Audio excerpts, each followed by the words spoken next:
कुछ वैष्णव ब्रज यात्रा करने के लिए आए, 84 कोस की यात्रा। और उस समय की बात है जब गाड़ी साधन नहीं थे, महीनों लगे पहले तो वृंदावन आने में, और फिर वृंदावन से 84 कोस यात्रा करी। तो 84 कोस यात्रा करने के बाद गोपाल जी का मंदिर था वृंदावन में, गोविंद देव जी के पास। वहां रात्रि सब लोग आकर के अपनी यात्रा विश्राम किए। अब कल सबको वापस उड़ीसा निकलना था, तो रात में सब एक दूसरे को गले मिल रहे थे, सब एक दूसरे को धन्यवाद कह रहे थे, बढ़िया यात्रा हमारी पूरी हो गई। उस यात्रा में एक वयोवृद्ध थे, उन वयोवृद्ध की एक युवा लड़के ने बड़ी सेवा करी थी। तो वो वयोवृद्ध इतने प्रसन्न होकर उस बालक को हृदय से लगा, तेने मेरी बड़ी सेवा करी, तू चल मेरे साथ वापस, मेरी नातनी तेरे बराबर की है, उसी से तेरा ब्याह कराऊंगा मैं, बड़ी सुंदर है, उससे तेरा ब्याह होगा, और तू चल वापस, तेरे को उपहार में मैं अपनी नातनी से ब्याह कराऊंगा।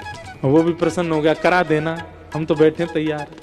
जैसे ही पहुंचे उड़ीसा, तो उन वयोवृद्ध ने अपने घर पे जाके कहा कि भाई यात्रा में एक बालक मेरे साथ था और उसने मेरी बड़ी सेवा करी, मैंने ये हमारी बिटिया है, इसके लिए वही ढूंढ रखा है, उसी से ब्याह कराना है। तो घर के कई लोगों ने नाराजगी कर दी, घर के कई लोग मना करने लगे, नहीं नहीं नहीं, वो तो ऐसा है, वो तो ऐसा है, उसके पिताजी ऐसे, और घर के सब लोग विपक्ष में आ गए कि नहीं, उससे ब्याह नहीं होगा।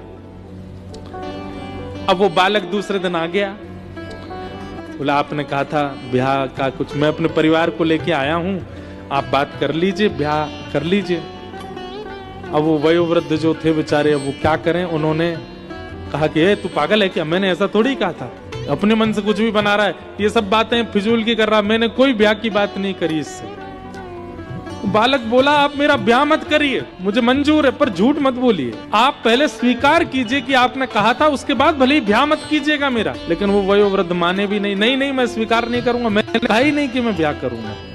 महाराज पंच जुड़ गए, पूरा गांव इकट्ठा हो गया, और वो बालक कहे कि इन्होंने कहा था, वो वृद्ध कहे कि नहीं मैंने कहा ही नहीं, अपने मन से बोल रहा है।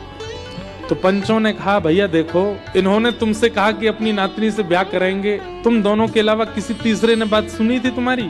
तो वयोवृद्ध बोला मैंने कहा ही नहीं, तो सुनेगा कौन, किसी ने नहीं सुना। लेकिन वो युवा बालक बोला हाँ एक ने सुनी है। अब वो वृद्ध कहे किसने सुनी? बोले महाराज वृंदावन में गोपाल जी का मंदिर था जहां हम बैठे थे, ऐसा शास्त्र कहते हैं कि ठाकुर जी तो सब सुनते हैं, गोपाल जी ने सुनी थी, उन्होंने सुनी थी कि इन्होंने मुझसे कहा है कि ये ब्याह कराएंगे। ये सुन के सब हंसने लगे, बोले अब गोपाल जी का सुना तो अनसुना सही है। पंच बिल्कुल रद्द होने लगे, मतलब पंचायत रद्द होने लगी, सब उठ के जाने, अरे ये कोई बात नहीं, नहीं गोपाल जी ने सुना है। अब बोले मुझे इस बात की चिंता नहीं कि इन्होंने कहा, किसने सुना किसने नहीं सुना, आप लोग यदि उठ के जा रहे हैं तो आप सब वेद की बातों को असत्य मानेंगे कि ठाकुर जी सुनते हैं। आप लोग यदि यहाँ से उठ के गए तो मैं घोर नास्तिक हो जाऊंगा, मैं जीवन में कभी ठाकुर जी को नहीं मानूंगा। या तो मेरी बात मानिए कि ठाकुर जी ने सुना है, और अगर आप नहीं मानेंगे तो मैं जीवन भर के लिए नास्तिक हो जाऊंगा। गांव के सब लोग बोले तो बड़ी विडंबना। एक वयोवृद्ध बोले मेरे पास एक उपाय है, रुको इसको मैं बांध दूंगा, उसी चक्र में ही बंधा रहेगा। बोले काम कर, वृंदावन जा गोपाल जी को ले आ, और वो आके यहाँ बोल दें कि हाँ इन्होंने अपनी पुत्री का ब्याह तेरे से निश्चित किया, हम ब्याह करा देंगे। ठाकुर जी सुनते हैं तो चलना भी तो जानते होंगे, ले आ उनको। वो विश्वास से वृंदावन चला गया और गोपाल जी के मंदिर पहुंचा महीनों बाद, और जाकर के ठाकुर जी से बोला मुझे ब्याह की चिंता नहीं है, मुझे किसी बात की चिंता नहीं है, पर मैं आपकी भक्ति करता हूँ, मुझे भक्ति के प्रमाण की चिंता है कि प्रमाण करने के लिए आप चलो मेरे साथ। और वहां जाके बोल दो फिर भले ही मेरा ब्याह ना हो, पर आप साक्षी के लिए चलो। और बैठा रहा, ठाकुर जी वहीं खड़े हैं, कुछ बोले ही नहीं। पुजारी जी आए, कपाट चले गए।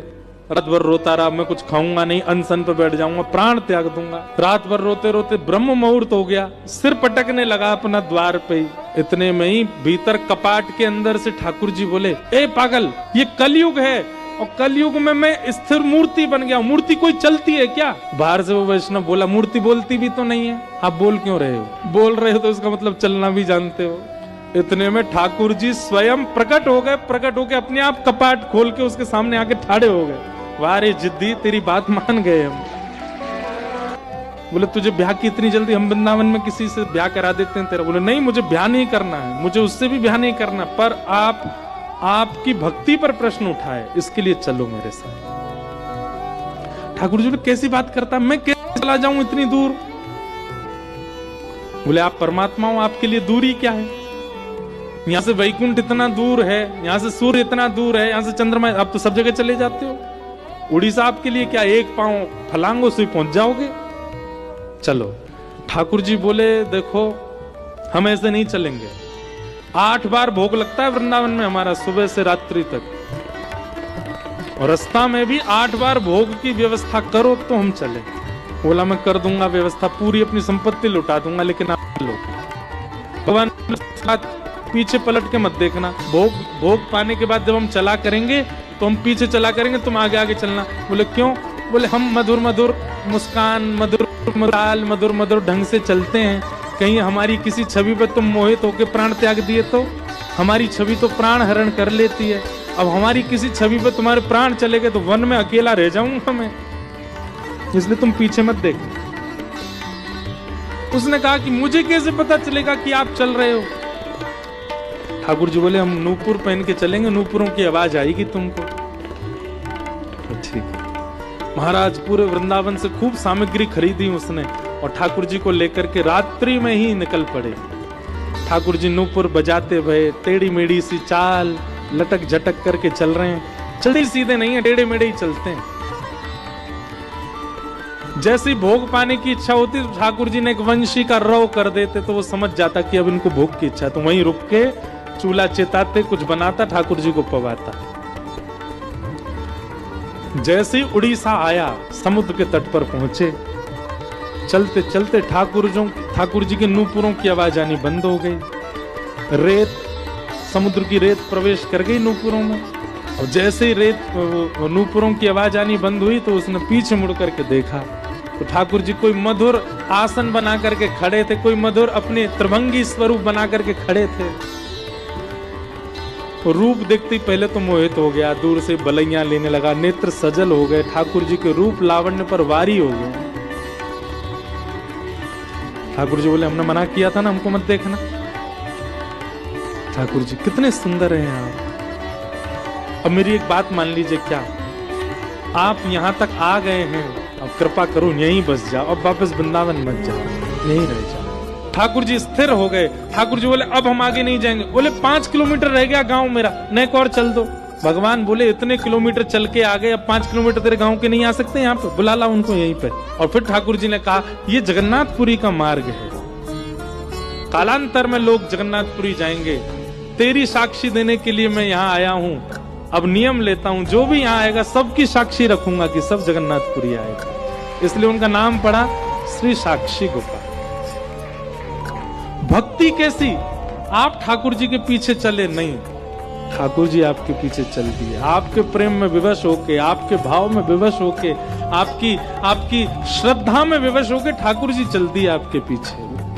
और फिर भगवान ने साक्षी दी और गांव के लोगों ने उसका ब्याह करा दिया। ठाकुर जी ने ब्याह की भी साक्षी करी। ऐसे श्री गोपाल जी।